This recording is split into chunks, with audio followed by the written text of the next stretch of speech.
On va en parler, on va essayer de répondre avec Thierry Sarl, gérant taux pour CPR Asset Management. Bonjour Thierry. Bonjour. On va aussi évoquer ensemble donc cette réforme du Code du travail dont on connaît désormais les détails. Et puis Romain Daubry aussi en duplex avec nous depuis Bourse Direct. Romain qu'on va retrouver dans un instant pour notamment évoquer ce titre Carrefour en chute libre. D'abord Thierry, réforme du Code du travail qui a donc été précisée, dévoilée. Alors on voit pas d'impact sur le marché obligataire vis-à-vis de la dette française. Manifestement, ce sera peut-être pas là-dessus que les marchés vont juger la crédibilité française. Non, ça bouge pas du tout. Ouais. On évoquait ça la semaine dernière. On était à peu près à 30 points de base d'écart de rendement entre la France et l'Allemagne à 10 ans. On est exactement sur le même niveau. Et pas de tendance amorcée aujourd'hui après cette annonce. Alors vous nous direz si sur le fond cette réforme est à la hauteur des attentes, si elle peut relancer le potentiel de croissance français. Et donc Romain Daubry est avec nous depuis Bourse Direct. Bonjour Romain. Même si le CAC 40 gagne 0,9%, qu'on pourrait dire que c'est une belle séance, eh bien ce qui marque cet après-midi, c'est plutôt Carrefour et sa chute libre, moins 14%. On parlera ensuite seulement de la tendance et du CAC 40. Ce moins 14% de Carrefour, est-ce qu'il est historique? Est-ce que cette séance pour Carrefour, numéro 2 mondial de la grande distribution, est un cauchemar? Est-ce que c'est la pire séance de son histoire? Alors la pire séance de son histoire, je ne saurais pas vous le dire historiquement. Probablement elle est inscrite parmi les pires séances, c'est certain.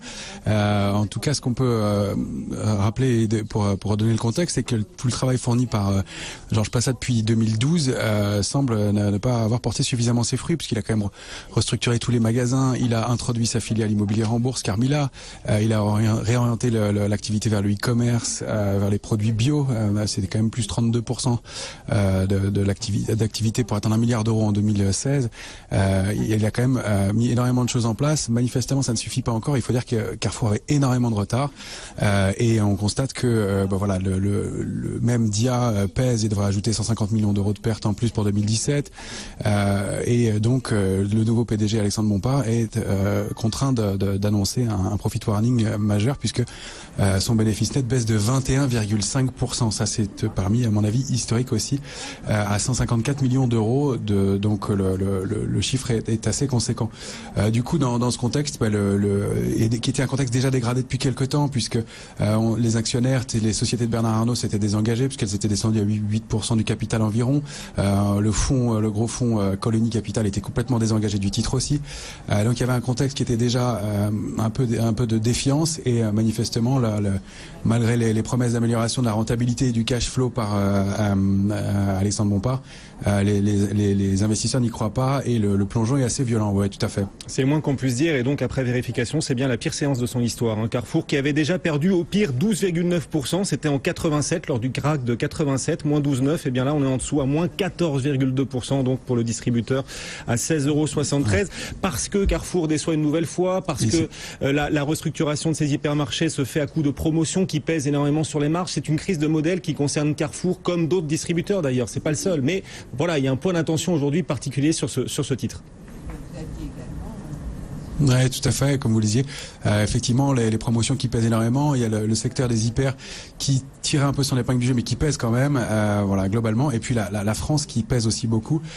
C'est quand même les résultats de Carrefour, c'est quand même 70% de son chiffre d'affaires, c'est l'Europe, donc 47% pour la France. Donc il y a aussi peut-être quelque chose de ce côté-là de la diversification. Il n'arrive pas à s'en sortir en Asie où ça traîne depuis des années, et c'est décevant en Amérique du Sud où on est à peu près à l'équilibre en Argentine, mais en revanche du côté brésilien ça n'a pas fonctionné non plus.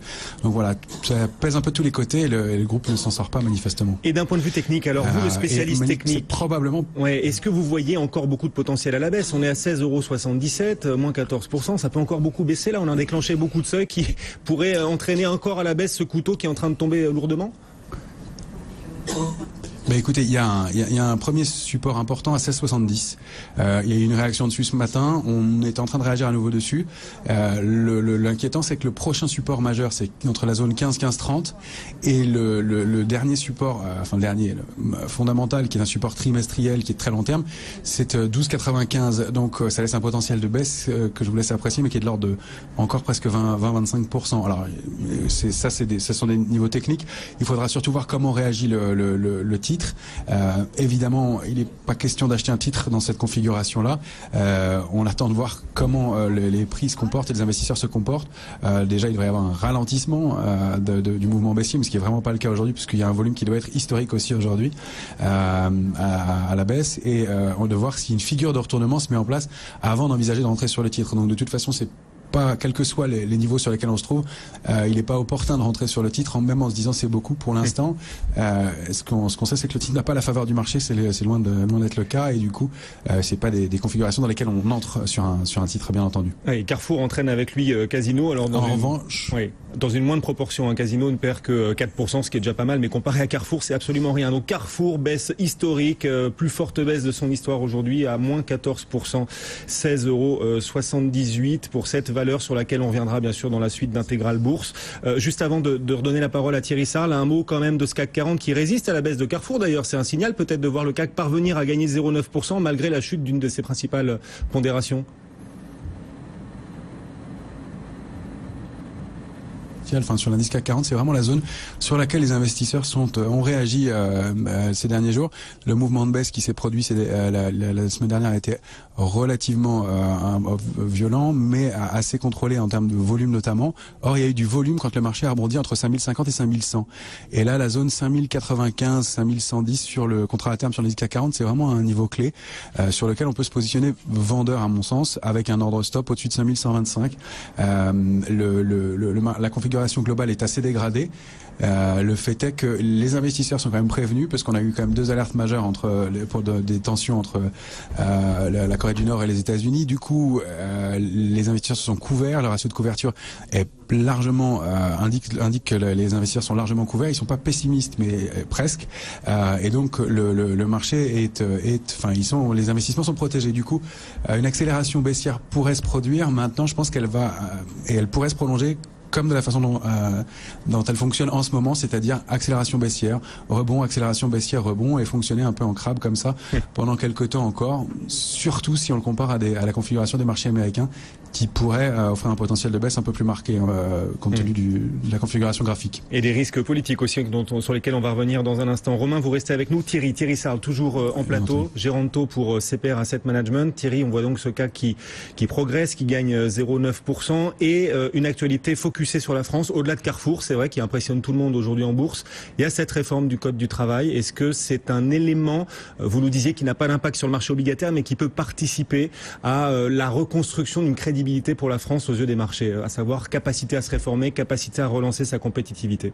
Oui, c'est vrai que beaucoup de pays finalement sont parvenus au sein de la zone euro à réformer leur marché du travail. Les Italiens, on avait vu qu'ils avaient eu beaucoup de mal finalement à avancer sur ce sujet. Ils ont fini quand même par faire un certain nombre de choses. La France était entre guillemets un peu à la traîne sur cette question. On va voir maintenant sur quel terme ça va se finaliser d'ici la fin du mois de septembre. Mais du moins, la dynamique sur ce secteur particulier, très important d'un point de vue de la perception de l'extérieur et donc les investissements potentiels pour la France, c'est quand même quelque chose qui est très important et qui peut être que très bénéfique finalement sur potentiellement un choc de confiance assez positif qui pourrait à terme finalement drainer un certain nombre d'investissements supplémentaires en France et sur la zone euro, et ainsi augmenter dans les prochains trimestres et les prochaines années le potentiel de croissance en France. Mais bon, tout ça, c'est vraiment une vision, on va dire, à moyen terme, mais la mécanique qui pourrait se mettre en place de manière positive pourrait se voir de cette manière-là. On se dit qu'on part du bon pied là dans ce train de réforme, parce qu'il y en a beaucoup encore à venir, promises par ce gouvernement Emmanuel Macron. On se dit que cette première pierre peut être la plus importante, parce que c'est sur celle-ci que se bâtira le reste de l'édifice des réformes. Cette première pierre est plutôt bien faite. On voit que les syndicats d'ailleurs sont assez divisés. Seule la CGT appelle réellement à manifester le 12 septembre. Force ouvrière non, la CFDT non. Déjà rien que ça met le train des réformes sur le bon rail. Oui, on aurait pu avoir une situation largement pire. Et c'est vrai que c'est extrêmement important pour tout nouveau gouvernement finalement la manière dont se déroulent là où les premières réformes, encore plus en France sur le marché du travail. On sait que c'est quand même un sujet qui est extrêmement sensible. Donc on voit pour l'instant, depuis les quelques heures où on a finalement ces informations, quelque chose qui démarre plutôt bien, sachant quand même qu'il y a quand même énormément de réserves pour l'instant. On sait que le texte est quand même extrêmement long. Beaucoup d'intervenants ont quand même déclaré que laissez-nous quand même 2-3 jours pour aller vraiment dans les détails. Plus de 150 pages. Ouais. Voilà, donc il y a quand même faut quand même être un peu prudent et voir ce qu'il en sortira effectivement après la digestion de ces 150 pages et voir comment finalement les différents acteurs vont se positionner dans les prochains jours. Oui, Pierre Gattaz est en train de s'exprimer justement. Il réagit en direct, le patron du MEDEF, et il estime que cette réforme du Code du travail qui a été annoncée, que vous avez suivi en direct sur BFM tout à l'heure, cette réforme est une étape importante, dit-il, une étape qui peut aider à conforter la confiance des entreprises. Voilà, tout est question de confiance aussi. Et en France, on en manque de confiance. C'est peut-être aussi par des symboles, au minimum des symboles, et peut-être des mesures techniques comme celles qui ont été annoncées aujourd'hui, que la machine de la confiance peut s'accélérer. Toutes les reprises démarrent par la confiance. Il y a énormément d'indicateurs utilisés par les marchés qui sont basés sur des mesures de confiance, que ce soit sur les entreprises, les ménages, sur les différents secteurs d'activité. Voilà, ça fait partie du prisme d'indicateurs observés par l'ensemble des intervenants de marché. Donc ça commence par là et ça peut effectivement derrière enchaîner sur effectivement la transmission sur l'économie réelle. Bon, on va continuer de parler bien sûr de ces marchés, de ce CAC 40 qui gagne 0,9%. Juste dernier point sur la France, on a eu la réforme donc du Code du travail dans ses détails et ses rondeurs aujourd'hui. Le budget à la fin du mois de septembre sera une autre étape importante. Il va falloir pour le coup trouver 20 milliards d'euros d'économies avec un risque sur la croissance, un risque de crédibilité aussi parce qu'il faut en même temps respecter les 3% européens. Il sera peut-être là le principal test de crédibilité vu par l'Europe et vu par les marchés et le marché obligataire particulièrement. Oui, c'est une équation qui est assez difficile à résoudre parce que 20 milliards ça ne se trouve pas comme ça. On sait quand même que historiquement les marchés ont été d'une manière générale assez complaisants avec toutes les thématiques qui tournaient autour des dérapages budgétaires français. Parce que c'est quand même une histoire qui ne date pas d'hier. On a raté un certain nombre, on va dire, d'étapes sur ces questions-là. Les marchés sur les dernières années ont été relativement complaisants une fois de plus. Il y a eu assez peu, voire même pas du tout de primes de risque qui ont été mis à ces moments-là. Donc d'un point de vue entre guillemets strictement prime de risque sur la dette française, on peut pas vraiment imaginer de risque majeur. Mais en tout cas, une fois de plus, d'un point de vue de la confiance et d'un point de vue des relations avec l'ensemble de nos partenaires de la zone euro, c'est important de ne pas rater cette étape, bien évidemment. Le budget de l'année 2018 qui sera présenté donc à la fin du mois de septembre. Prochaine grosse étape après la réforme du Code du travail dont la première jambe a été présentée donc aujourd'hui. L'euro, il repart à la baisse. C'est peut-être ça d'ailleurs qui permet à nos marchés de progresser aujourd'hui, plus que le Code du travail. Et le CAC 40 plus 0,8, tous les marchés européens sont en hausse parce que l'euro reste sous le $19. Vous estimez que c'est juste une pause dans une phase de hausse de l'euro qui va se poursuivre ? Alors, ça dépend dans quelle perspective on se présente. À moyen terme, l'euro va être amené à se réapprécier. Ça va dans le sens des choses qui va, entre guillemets, accompagner le mouvement très lent, mais quand même le mouvement de sortie de l'accommodation et de l'ultra-accommodation monétaire de la part de la Banque Centrale Européenne. On sait que la Fed, la Réserve Fédérale Américaine, a commencé à relever ses taux depuis maintenant un peu plus d'un an. Elle est sortie pour partie de cette politique monétaire ultra accommodante. Il reste encore à traiter l'histoire de la taille du bilan. La zone euro a commencé déjà à s'engager dans la diminution de ses achats mensuels. Donc on devrait avoir des annonces dans les prochaines semaines. Peut-être pas la semaine prochaine, c'est quand même le grand débat pour savoir ce qu'il va devenir à partir du début de l'année 2018 sur le volume d'achat mensuel de la Banque Centrale Européenne. Mais en tout cas, l'accommodation monétaire côté Banque Centrale Européenne va diminuer dans les prochains trimestres. Donc on devrait, avec un terreau positif d'un point de vue de l'activité économique, avoir une réappréciation de l'euro. Donc ça, c'est pour les prochains mois.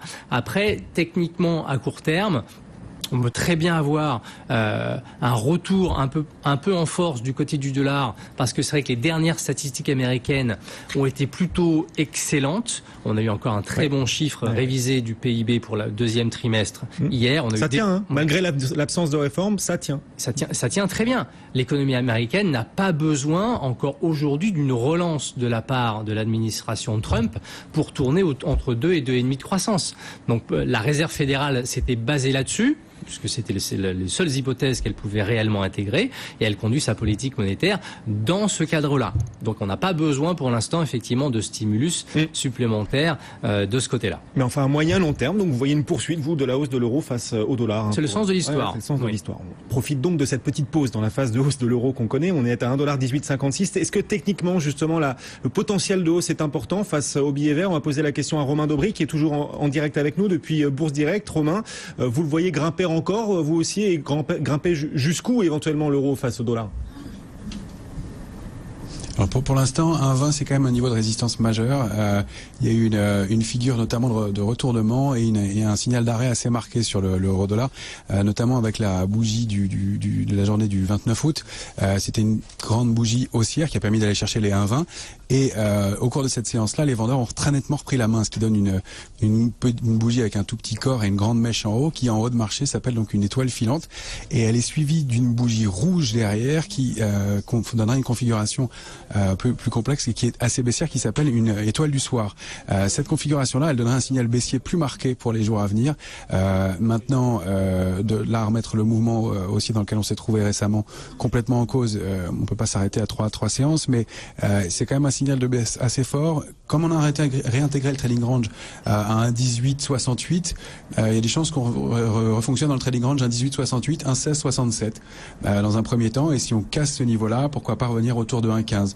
Moi, c'est le scénario que j'ai plutôt de quelques jours à quelques semaines. Des étoiles du soir, des étoiles filantes, c'est ça le marché des devises. L'euro aujourd'hui, en tout cas, 1,1854. Alors parmi les étoiles qui tombent, il y a Carrefour, on le répète, à moins 14% aujourd'hui, plus forte baisse, séance historique pour Carrefour qui vit un cauchemar boursier aujourd'hui, parce qu'en plus les volumes sont très forts. 16,78 €. Et vous le disiez tout à l'heure, qu'il y a encore un potentiel de baisse sur Carrefour à court ou moyen terme de moins 20%, c'est ça, Romain, que vous nous disiez? Alors là, c'est plutôt à moyen terme. Je donnais plutôt des supports techniques. Je pense que autour de 15,30, ce sera déjà un support majeur. Ça fait encore plus d'un euro et demi sur le titre. C'est énorme. Maintenant, il faut observer le marché. Un mouvement aussi brutal, c'est toujours difficile d'évaluer jusqu'où il va se prolonger. Maintenant, la tendance est clairement baissière et il est pas question d'acheter le titre. Donc, si on doit travailler sur un titre comme ça aujourd'hui, c'est dans le sens de la baisse. Et ensuite d'observer s'il y a un phénomène de retournement, c'est-à-dire une diminution des volumes. Ça signalerait déjà une diminution de la pression baissière et puis une figure de retournement graphique donc qui se met en place. Autant dire qu'il va falloir plusieurs éléments, plusieurs séances et plusieurs jours. On part pas d'un mouvement aussi fort, aussi baissier avec des records dans tous les sens en termes de volume, de pourcentage pour acheter un titre et pour espérer un rebond. Donc 15-15-30 semble être une première zone à laquelle on pourra commencer à s'intéresser fondamentalement et sérieusement au titre. Maintenant, il faut voir comment elle arrive sur ce support et comment elle réagit. Mais 16,70, il y a un début de réaction, c'est un premier niveau de support. Maintenant, rien ne dit qu'il ne sera pas enfoncé et compte tenu de la vitesse et de l'accélération baissière, et de la dégradation globale, je serais surpris qu'on s'arrête là aujourd'hui. Et c'est d'autant plus impressionnant de voir Carrefour baisser de 14% que le titre avait déjà dégringolé ces dernières séances. On avait quelque part déjà anticipé en partie les mauvaises nouvelles et on se disait qu'une fois les rumeurs passées, on achèterait la nouvelle. Eh bien non, on vend aussi la nouvelle de ce profit warning et donc Carrefour à 16,78 €. Un tout petit mot rapide aussi, Romain, sur les autres publics, parce qu'il n'y a pas que Carrefour quand même aujourd'hui à suivre. Pernod Ricard qui est à moins 2,5%. En revanche, Bouygues gagne 3,2%. Décidément, le BTP et la téléphonie vont de mieux en mieux et Bouygues en profite. Ouais, tout à fait. Alors Bouygues en profite. C'est un peu le secteur qui était en retard à la téléphonie. Dans tous les secteurs, parmi tous les secteurs qui ont performé depuis novembre dernier, le secteur de la téléphonie était le secteur qui était le plus en retard, qui avait le moins performé. Donc je suis pas surpris qu'il y ait un rattrapage de ce côté-là. Ceci dit, pour Bouygues, il n'y a pas non plus de performance incroyable graphiquement, puisque on est depuis avril dernier dans un trading range qui est situé entre 36,60 et 39,18. Donc ce qui est bon signe, c'est que alors que le marché a baissé, puisque l'indice CAC 40 globalement a perdu quasiment tous ses gains annuel, donc au moins 9% à peu près sur les cours actuels. Bouygues a stagné en partie haute, donc c'est plutôt bon signe, et qu'elle paye aujourd'hui, ça l'est encore plus. Maintenant, il faudrait franchir 39,18 pour avoir un signal haussier complémentaire. C'est pas le cas depuis avril dernier, et pour l'instant rien ne l'indique. Et je vous disais globalement, la configuration sur les marchés est assez dégradée. Donc rentrer fort sur les marchés aujourd'hui sur les actions, ça me paraît un petit peu délicat, mais si on doit payer des titres, autant payer les titres forts, et Bouygues en fait partie, voilà, avec effectivement la surprise du côté télécom, le bénéfice opérationnel qui était supérieur aux attentes à 210 millions d'euros. Donc ça peut se payer des signaux, et un secteur à surveiller en tout cas en cas de reprise plus ferme des marchés. Ouais, les télécoms qui marchent bien, et puis la construction toujours et encore qui porte le résultat de Bouygues, et puis aussi d'Eiffage aujourd'hui qui a publié également avec de bonnes perspectives également pour Eiffage, et Eiffage comme Bouygues gagne 3,3%. Voilà, pas de jaloux, plus 3,3% Eiffage comme Bouygues. Merci beaucoup Romain d'avoir été en direct avec nous, Romain Daubry pour Bourse Direct. Thierry